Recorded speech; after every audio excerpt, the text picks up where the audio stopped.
Kasi sapat na inaangkin mong ama mo ang Diyos. Magandang magkatagpo po na ang Diyos mismo, inaangkin ka rin.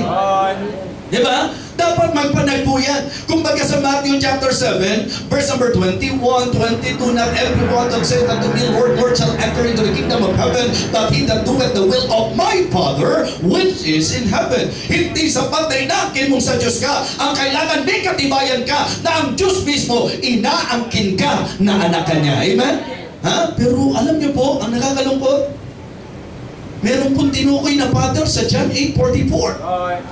Right. At ang sabi ng Panginoong Jesus, dahil ayaw nilang sampalatayanan yung salita ng Diyos, dahil ayaw nilang makinig sa salita ng Diyos, ang sabi po niya, you are of your father the devil, for the lust of your father will do. He was a murderer for beginning in the both that in truth, for there is no truth in him. When he speaketh a lie, he speaketh of his own, for he is a liar and the father of he.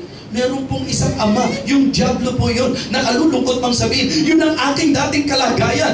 Dahil hindi pa ako ligtas, dahil hindi pa ako kumikilala, dahil hindi pa ako tumatanggap sa Panginoon, ang kalagayan ko po'y kabilang doon sa mga tinutukoy na anak ng Diablo. And the will of God for us ay yung pong tayo mapabilang sa pamilya ng Panginoon. And the only way for us to be considered at maging anak ng Diyos ay ang totohanang pananampalataya kay Jesus bilang ating tagapagligtas. Amen? Hindi natin kailangan magdebate sa reliyon. Ang kailangan lang po yung sagutin natin ang tanong, bakit pa naparito si Jesus sa lupa? Hindi pa para iligtas tayo?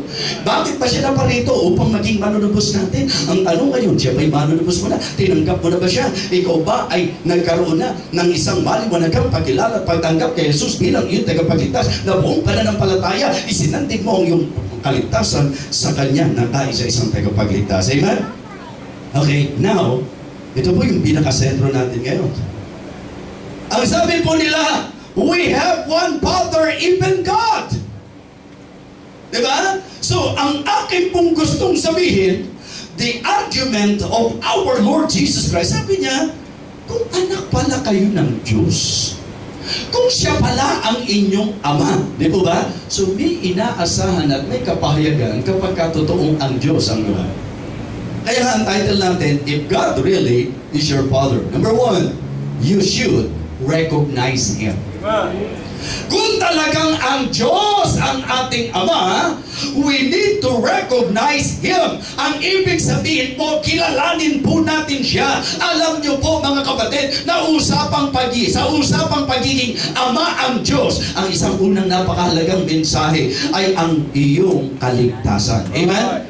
Yung bang ikaw ay maging anak ng Diyos sa pamagitan ng pagtanggap mo sa Kanya, sa pamagitan ng sinasabi ng John 1:12, but as many as receive Him, to them give Him power to become the sons of God, even to them that believe on His name. Ikaw ay mapabilang sa Kanyang pamilya. Ang ibig sabihin po, we need to be born spiritually. We need to be born in the family of God. Amen? Remember John chapter 3 and verse number 3? A very religious man named Nicodemus. Okay? There was a man of the Pharisees named Nicodemus, a ruler of the Jews. The same came to Jesus by night and said unto him, Rabbi or Rabbi, we know that thou art a teacher come from God, for no man can do these miracles that thou doest, except God be with him. Jesus answered and said unto him, Verily, verily, I said unto thee, except a man be born again, he cannot see the kingdom of God. And then sumagot si Nicodemus. At ang sabi naman, how can a man be born when he is old? Can he enter again the second time to his mother's womb and be born? Jesus answered and said, Verily, verily, I said unto thee, except a man be born of water and of the Spirit. Ang ibig sabihin po ng ating Panginoon sa diretsang salita, to be born physically is not enough. You need to be born spiritually. Amen? Why? Sapagkat pagka ipinanganak ka sa espiritual na kaparaanan ng kapanganakan, yun po ang magpapaging anak ng Diyos sa iyo. John 1:12 and 13. John 1:12 and 13. But as many as receive Him, to them give Him power to become the sons of God, even to them that believe on His name. In verse number 13, which were born not of blood, nor of the will of the flesh, nor of the will of man, but of God. Ito po'y kapanganakan, hindi sa kagagawa ng tao, hindi sa kagagawang pagtatalik ng tao. Ito'y kapanganakan na hindi sa laman, hindi sa dugo, hindi sa kalooban ng tao, kundi sa kalooban ng Diyos. Paano po ang isang tao ipapanganak sa pamilya ng Diyos? Kasi panahon na po para ma-realize natin na kung ang pag-uusapan kaligtasan, si Jesus lang talaga makapagliligtas sa atin. Na kung ang pag-uusapan po mga kapatid ay ang spiritual na kapanganakan, ito po sa pamagitan ng pagtanggap kay Jesus bilang ating tagapagligtas. At pagka ikaw ay tumanggap na totoo kay Jesus, ang sabi ng Biblia, binigyan ka ng karapatang maging anak ng Diyos. Amen? At kung ikaw ay anak ng Diyos, edi sino na tatay mo ngayon? Kaya pag nag-pray ka, pwede mo nang sabihin, Our Father, Ama namin na nasa langit ka. Ang problema, kahit ilang beses kang magdasal ng Ama namin, kung hindi ka naman anak ng Diyos, hindi po magiging. So kailangan po kung talagang siya ang ating Ama, recognize Him.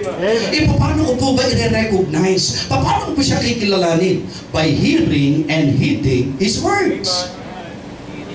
Ang paraan ng pagkilala sa Diyos bilang ating Ama ay ang pakinggan mo ang Kanyang salita. Amen?